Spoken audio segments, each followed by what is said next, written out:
Bueno, estoy grabando la clase con la finalidad después de subirlo a la plataforma.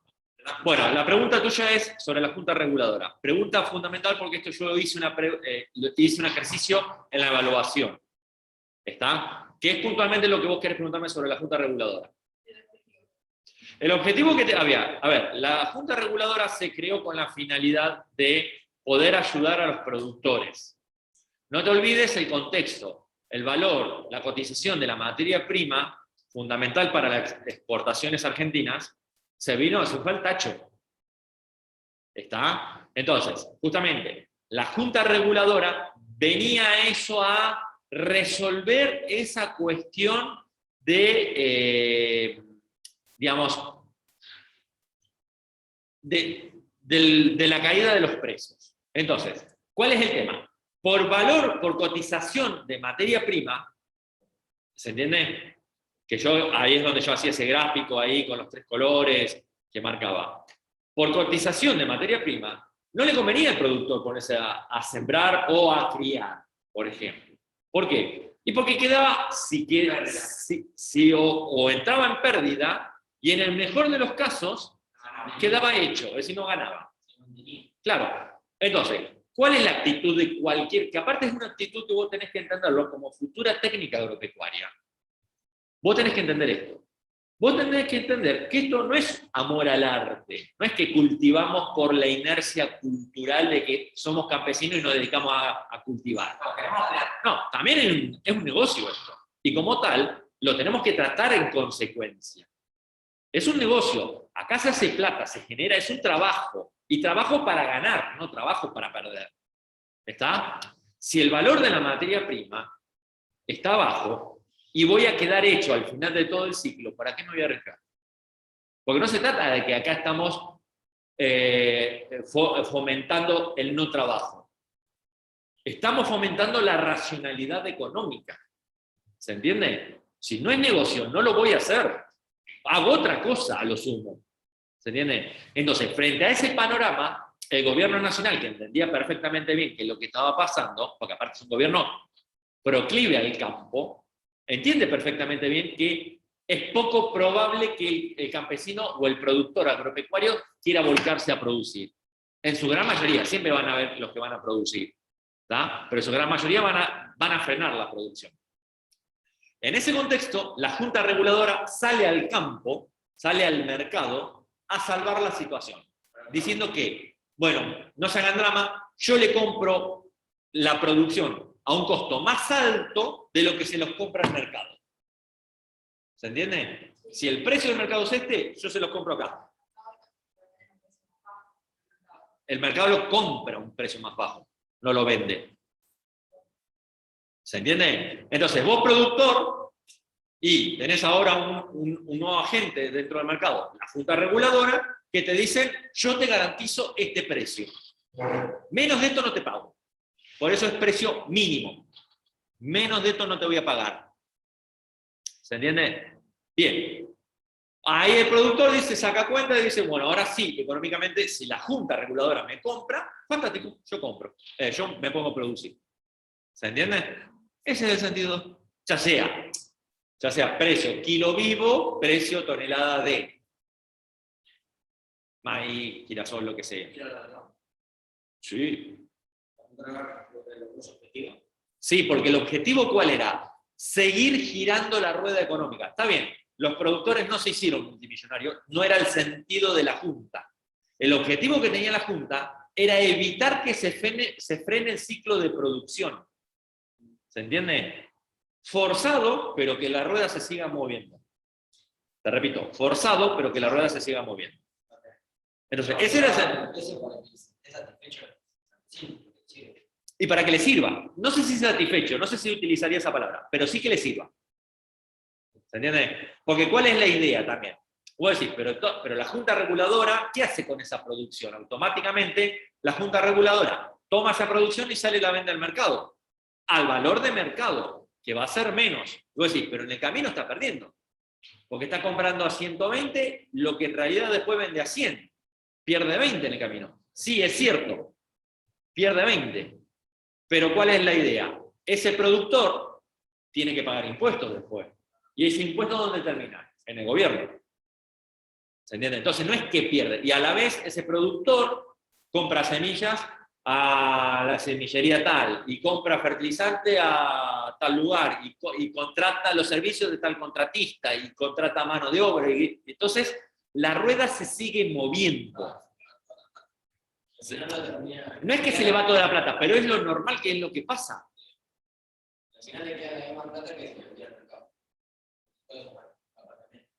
No, una ganancia le va a quedar. Una ganancia le va a quedar. Que si lo vendiera en el mercado, no le quedaría. ¿Se entiende? Entonces, ese es el sentido de la Junta Reguladora. No es más que eso. Viste que yo hacía el gráfico con 3 colores, precio de mercado, costo de producción y ganancia. Bueno, ese es el sentido de eso. Otra pregunta. Zapa. ¿Alguna pregunta? ¿Está todo entendido? Sí, metele, dice Zapa. Sí, de Suki. Las señales de crisis fueron el decreto de la bolsa, fue una. No la mencionaría primero, ese. El campo. Ese no lo mencionaría primero. El campo es el que mencionaría primero. Sí, porque, perdón, cronológicamente hablando, se dio muchos años antes del colapso de la bolsa. Sí, creo que el campo. Sí, la industria de construcción, la industria de electrodomésticos, la industria automotriz. Y después el sector financiero, que es cuando se produce el tema de la especulación. La especulación yo creo que fue el último gran ingrediente que le pusieron a esto que le denominamos crisis. Entonces, ¿cómo sería? Campo de los campos, la industria y la bolsa. Sí. Porque el tema es que la especulación se empieza a dar al mismo momento, paralelamente, que la industria. ¿Por qué? Porque en realidad una es consecuencia de la otra. Es decir, a medida que la especulación va creciendo, la producción va cayendo. ¿Se entiende? No es que están comprando cosas vacías, es que el empresario lo que está haciendo es descuidar la producción para meter plata en la especulación. ¿Se entiende? Porque vos pensalo en estos términos, nuevamente, al igual que el productor agropecuario, el empresario también es una persona que se pone a hacer esto para ganar plata. Y no es que es una persona enamorada de su trabajo y que... Bien, entonces, si hoy esto da ganancia, me dedico a esto, y si mañana da aquello ganancia, me dedico a aquello otro. Entonces, paralelamente a la producción industrial se está dando esto de la especulación. Por eso te digo, a medida que la especulación empieza a crecer, decae la producción industrial. ¿Se entiende esto? Claro, esto en 1925 no era un desequilibrio marcado, notorio. Para 1929 es un desequilibrio muy marcado, muy notorio, entre lo que es la producción industrial y lo que es la especulación. No te olvides que estamos hablando de exactamente lo mismo. Y vos me decís, ¿cómo exactamente lo mismo? Claro, porque la especulación se dio sobre las acciones de las empresas. Empresas que ya estaban en caída. Entonces el valor, la especulación infló este valor de las acciones y ya las acciones no reflejaban la realidad de las empresas. ¿Se entiende? Sí. Parece como una suerte de como que estuvieran disociadas una cosa con la otra, pero en realidad están íntimamente vinculadas. ¿Me seguís hasta acá? ¿Todos me siguieron? Bien. ¿Y cómo afectó la crisis del 30? O sea, ¿cómo se procede de empezar a Estados Unidos a que se pasa por el resto del mundo? La crisis del 30, muy buena pregunta. Otra pregunta de evaluación. La crisis del 30 se expande al resto del mundo. Es decir, el origen de la crisis es un problema norteamericano. ¿Me seguís hasta acá? El problema es que Estados Unidos no es cualquier país del planeta. En aquel momento era no el más importante, pero uno de los países más importantes que tenía el planeta. Es decir, no era Botswana, no era Nepal, que económicamente no influye en absolutamente nada a nivel planetario, o Argentina inclusive. Argentina ha tenido crisis que los países de al lado ni se movieron. Pero sin embargo, Estados Unidos entra en crisis y sí, es un problema. ¿Por qué? Porque es uno de los grandes motores económicos del mundo, inclusive hasta el día de hoy. Entonces, cuando Estados Unidos entra internamente, entró en crisis, ¿qué es lo que hace cualquier país del planeta cuando entra en crisis? Corta las compras, es decir, corta la salida de dinero del país. ¿Se entiende hasta acá? Entonces, Estados Unidos había logrado un lugar en estos años de bonanza económica que había tenido, en estos años de expansión económica, había logrado un lugar con respecto a Europa. ¿Cuál? Se posicionó como gran comprador de productos europeos. ¿Me seguís hasta acá? Entonces, parte importante de la producción europea, España, Francia, Inglaterra, bueno, etcétera, etcétera, Alemania inclusive, Italia, parte de su producción se iba a Estados Unidos. Estados Unidos compraba esto todos los años. Compraba. Bueno, hasta ahí hermoso. Claro, cuando Estados Unidos entró en crisis interna, lo primero que hizo fue, claro, cortó estas compras. Claro, acá, ¿y ahora a quién le vendemos? Pero pará. Y otra cosa que hizo Estados Unidos, a la par de que cortó las compras, claro, le cortó el envío de dinero a través de crédito. Y encima que le cortó los créditos, le exigió la devolución de los créditos ya otorgados. Claro, hasta Europa le metió un cross de derecha, lo noqueó a Europa. ¿Se entiende? Automáticamente, ¿qué hicieron los países europeos? Cada uno por su lado. Lo mismo que hizo Estados Unidos. Cortó la compra de productos al mundo. Entre ellos, ¿quién entró ahí? Latinoamérica y puntualmente la Argentina. Dentro de Latinoamérica, obviamente todos los países latinoamericanos, ¿no? No estoy diciendo que Brasil, Chile no se vieron afectados. Obviamente que se vieron afectados, y en especial, y digo en especial porque soy argentino, y somos argentinos, y estamos en Argentina, la Argentina.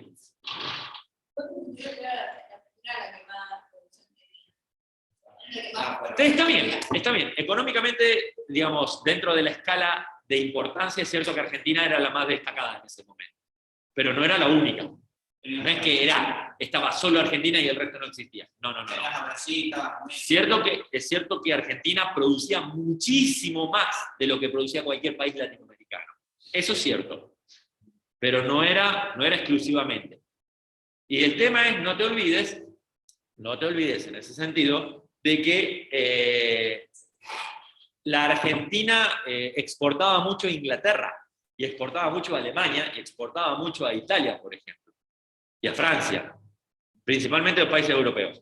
Claro, todos estos países, ¿qué hicieron? Claro, cortaron la compra y se acabó la historia. Mañana vemos qué pasa. Sí, pero el mañana vemos pasaron varios años. Entonces, obviamente que la Argentina ahí, en consecuencia, es donde Argentina y cada uno de los países latinoamericanos, ¿qué decisión tomaron también? Y dejaron de comprarla al mundo. Básicamente, las economías se cerraron.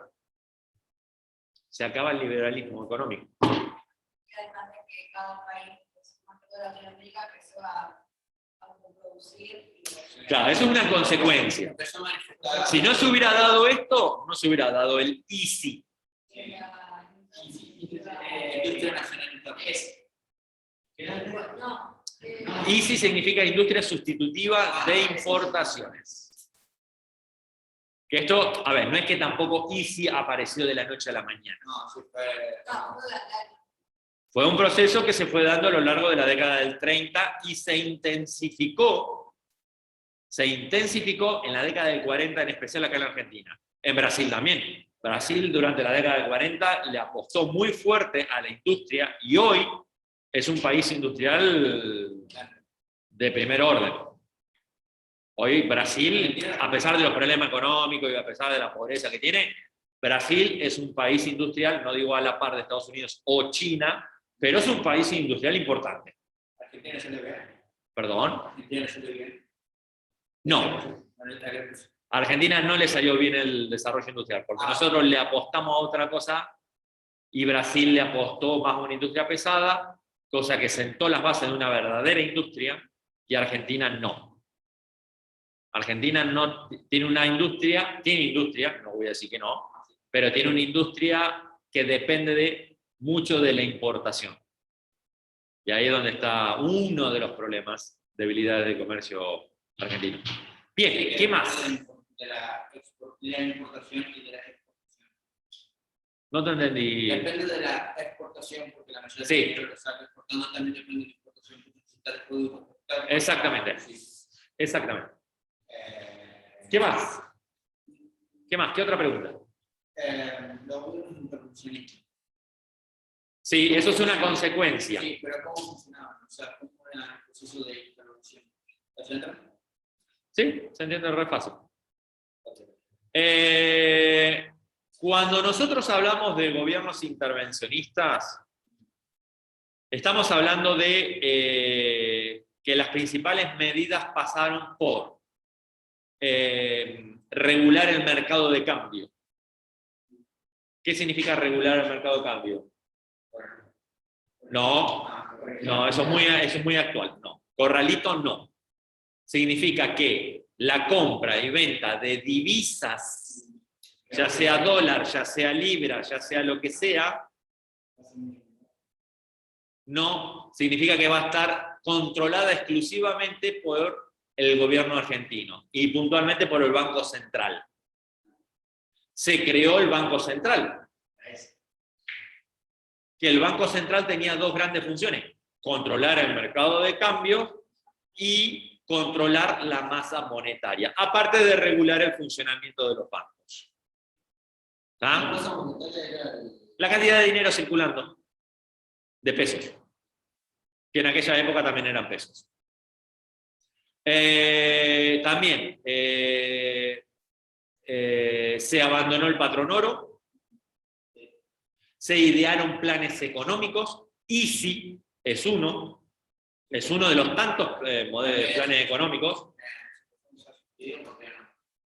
La Junta Reguladora. Y la Junta Reguladora es un subsidio en última instancia. Vamos de vuelta. Entonces, los gobiernos intervencionistas directamente actuaron sobre la economía para poder controlar, para poder salvar la situación económica de cada uno de los países. ¿Está? En el caso del gobierno central, del Banco Central, todos los países del mundo crearon un Banco Central. ¿Por qué lo hicieron? Por viendo lo que estaba pasando en Estados Unidos, que quebraban los bancos. Estados Unidos también tiene su respectivo Banco Central. ¿Se entiende? No, lo tiene. Y la idea es regular el funcionamiento de los bancos. ¿Para qué regular el funcionamiento de los bancos? Para evitar esto, una consecuencia de la crisis del 30, que bancos desaparezcan de la noche a la mañana. ¿Se entiende hasta acá? Bien, ¿qué más? ¿Cómo decir? ¿Va a tomar Argentina? O sea, Argentina, porque una parte estaba para Argentina frente a la crisis. Sí, ¿Se va a tomar? obvio. De hecho, lo venimos hablando.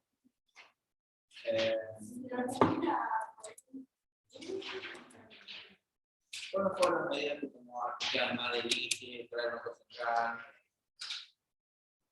Todo esto, tomó otras medidas para la crisis.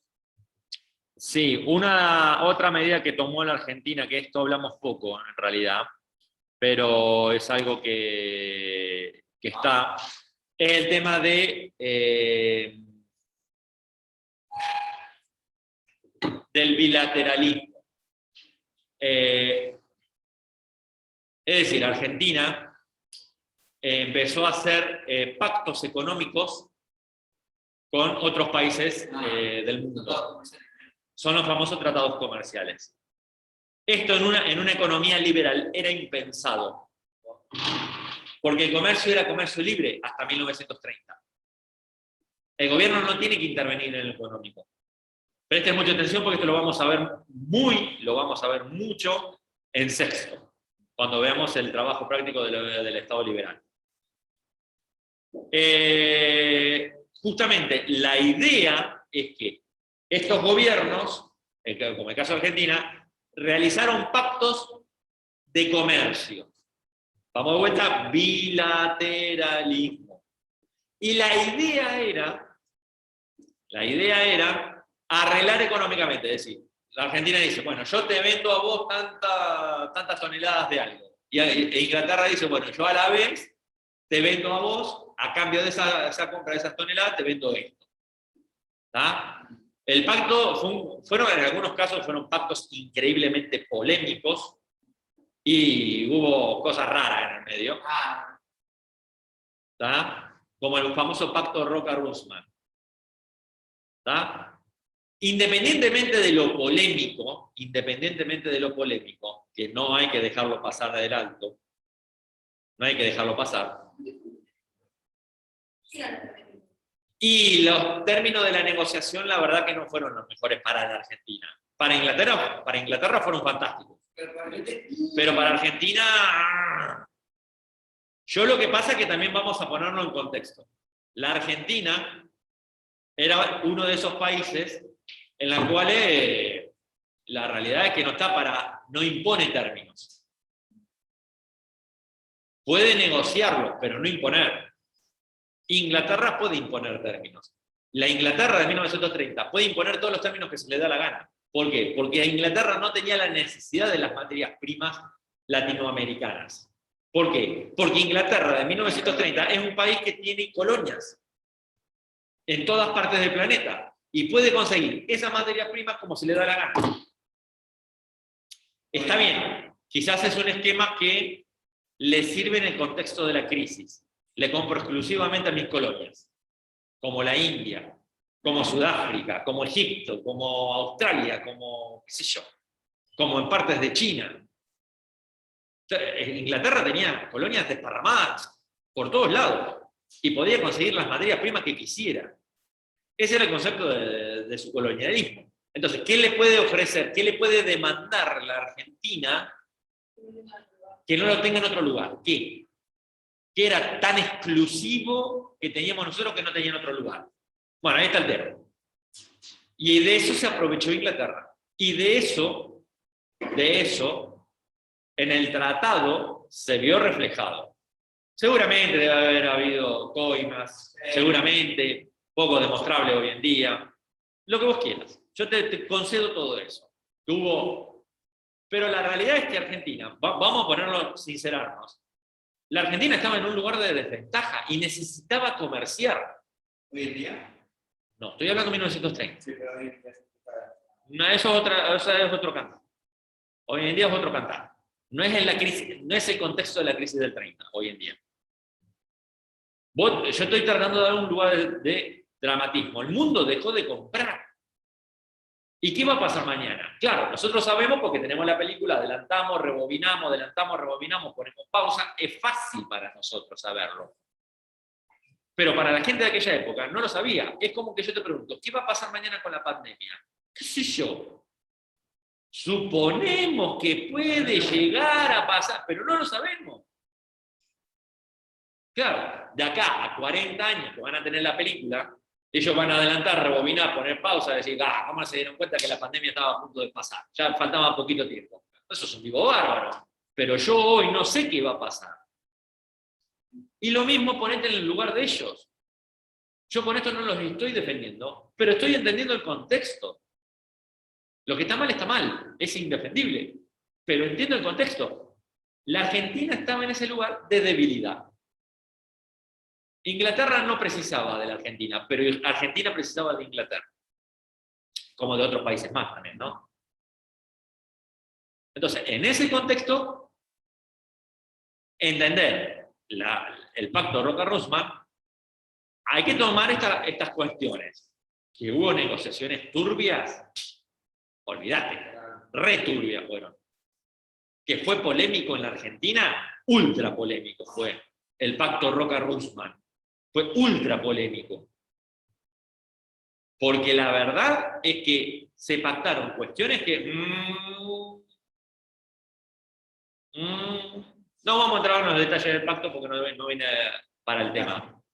¿tá? Pero fueron re polémicos los términos del pacto. Bien, no quiero dedicar más tiempo a este. Pasemos a otra consigna.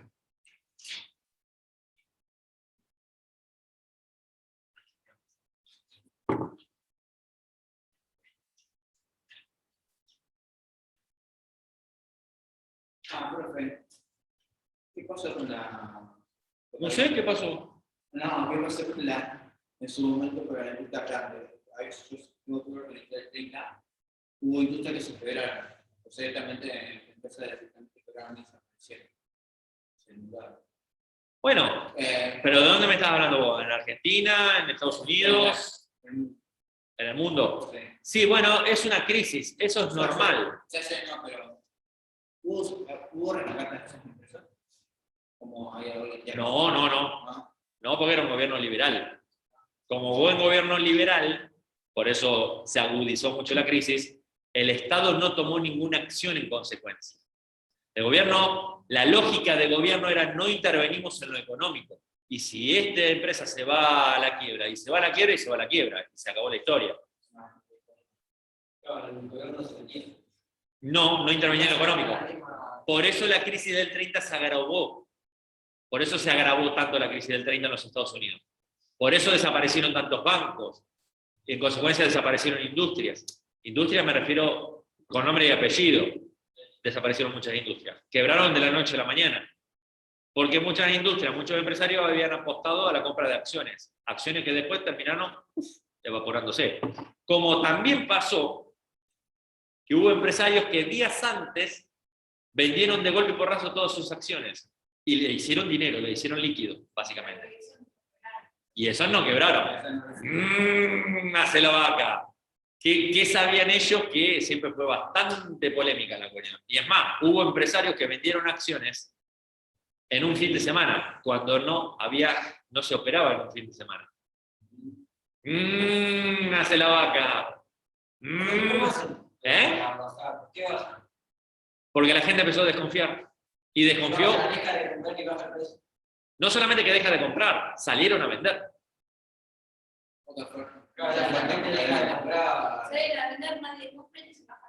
Y claro, hagamos este experimento. Nos ponemos de acuerdo todos los vecinos del barrio, y no le vamos a comprar más a la verdulería de la esquina. Vamos a ver qué pasa. A ver qué hace con los tomates, qué hace con la...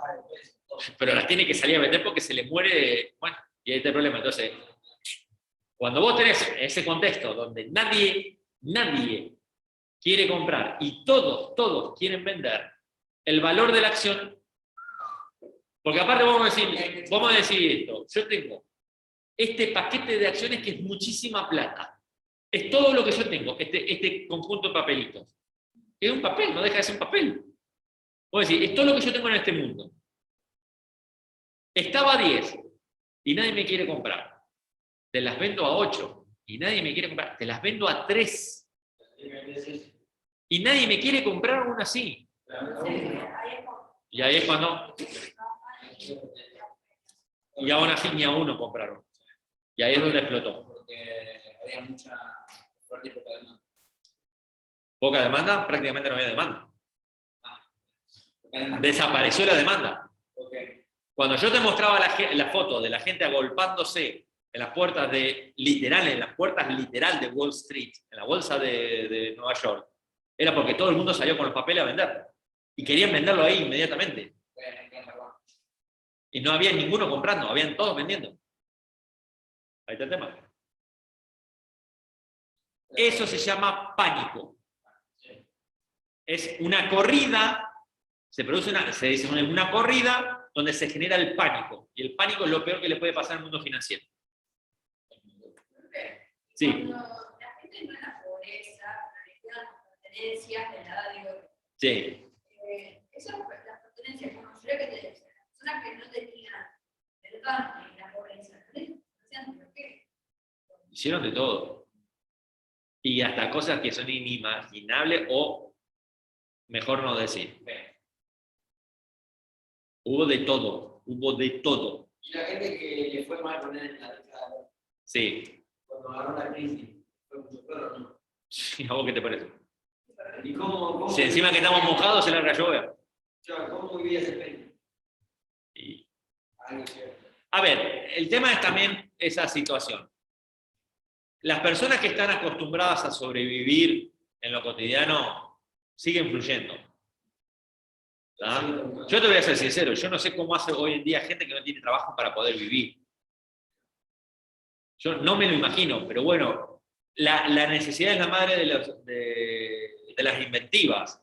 Si el ingenio humano te las rebuscás. Está bien. Eso no es vida, uno podría llegar a decirme. Fantástico. Pero está, el tipo no desaparece. ¿Está?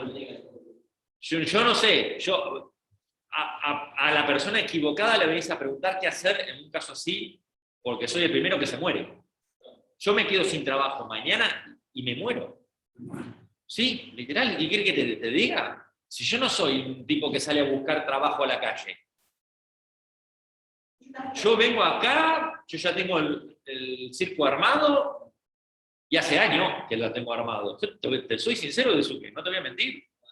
Yo tengo el circo armado, ya está. Si vos me decís, te saco esto, bueno, vaya, palmadita en la espalda, como le digo yo a veces a mi hijo, que digo, bueno, vos cuando tengas 18 años, a la calle, bolsita, cuchillo, tenedor, y que la naturaleza se haga cargo de vos.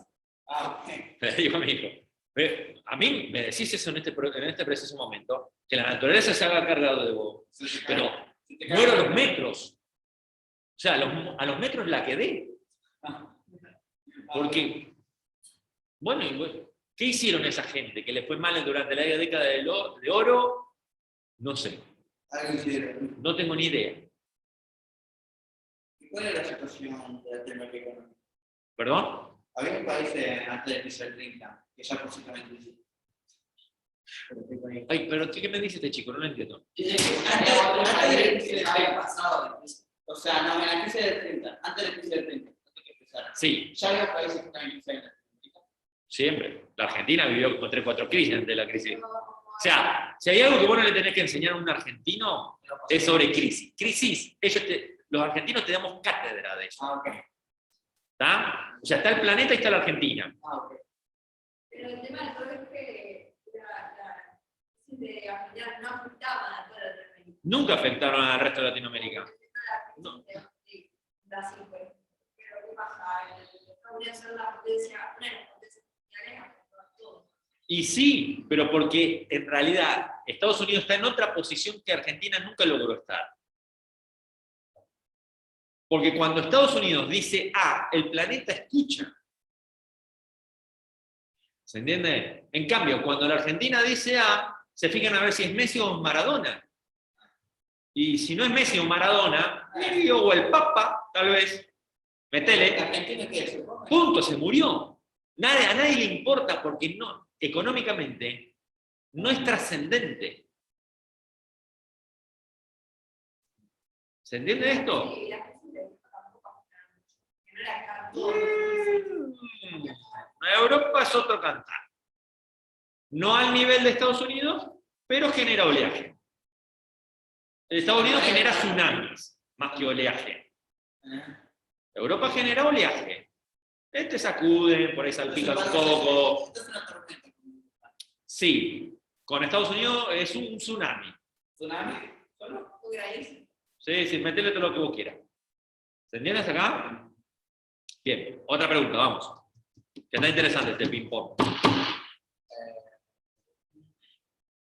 Blanco, tranquila, no hagas tantas preguntas porque realmente me dejas sordo. Sí, la verdad.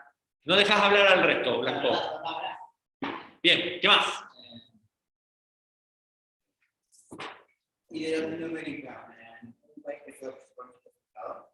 O sea, todos les afectó, o sea, todos les pegó el pago. Para que no piense. Sí.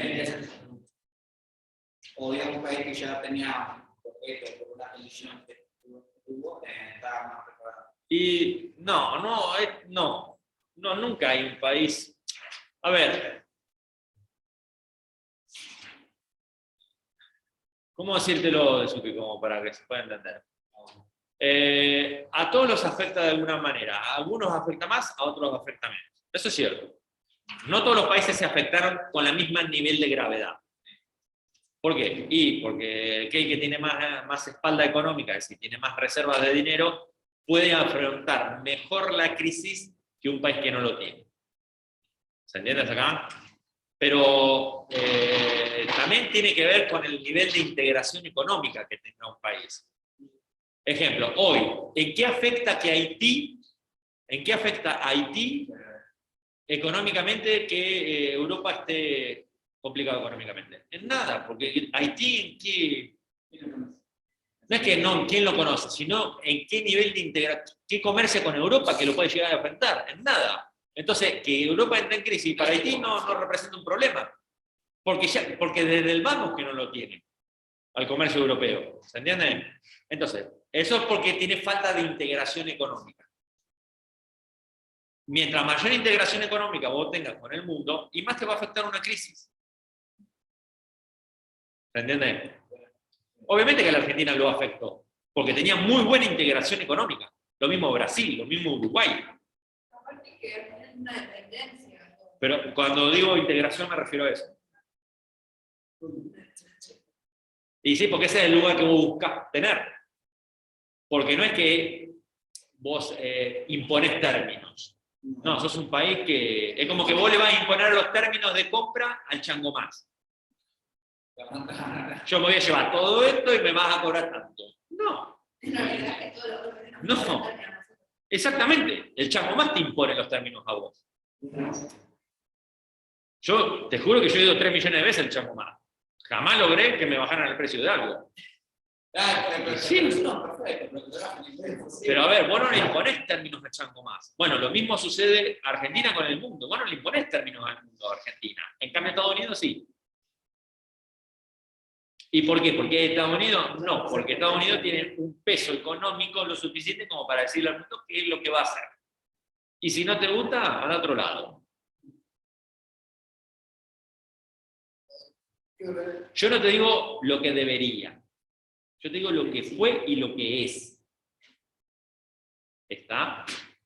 Bien, continuamos. ¿Qué otra pregunta? ¿Cuál fue el país que más afectó? O sea, que más afectó la crisis? ¿Fue Europa o América? No, eso no te lo puedo responder. Y de los países que le daban los créditos. Alemania, yo creo que al que peor parado agarró fue Alemania. Igual España, Albania, Grecia. Vamos a mencionar a Grecia porque si no, va acá. Todos los países. Pero lo que pasa es que Alemania estaba pasando un proceso particular. No, todo lo contrario. Alemania venía, debido a las consecuencias de la Primera Guerra Mundial y del Tratado de Versalles, venía para atrás Alemania. Exactamente, el Tratado de Versalles. Sí, aparte es que veo que Estados Unidos era el que más compraba productos con Alemania. Sí. Alemania se paró gracias a Estados Unidos. Cuando se corta todo esto, y obviamente, nuevamente, le metimos un coro de derecha a Alemania, y esto explica el Tratado de Versalles, la crisis del 30, más otras cuestiones internas propias de Alemania, explica el porqué del nazismo. El nazismo, sin estas condiciones, no hubiera surgido nunca. Sí. Sí, claramente. Sin todos estos ingredientes, el nazismo no se hubiera dado. Difícilmente se hubiera dado. No. Eso ya entramos en otro tema. Guerra Fría ya estamos hablando de otro tema. ¿La Guerra Fría? No.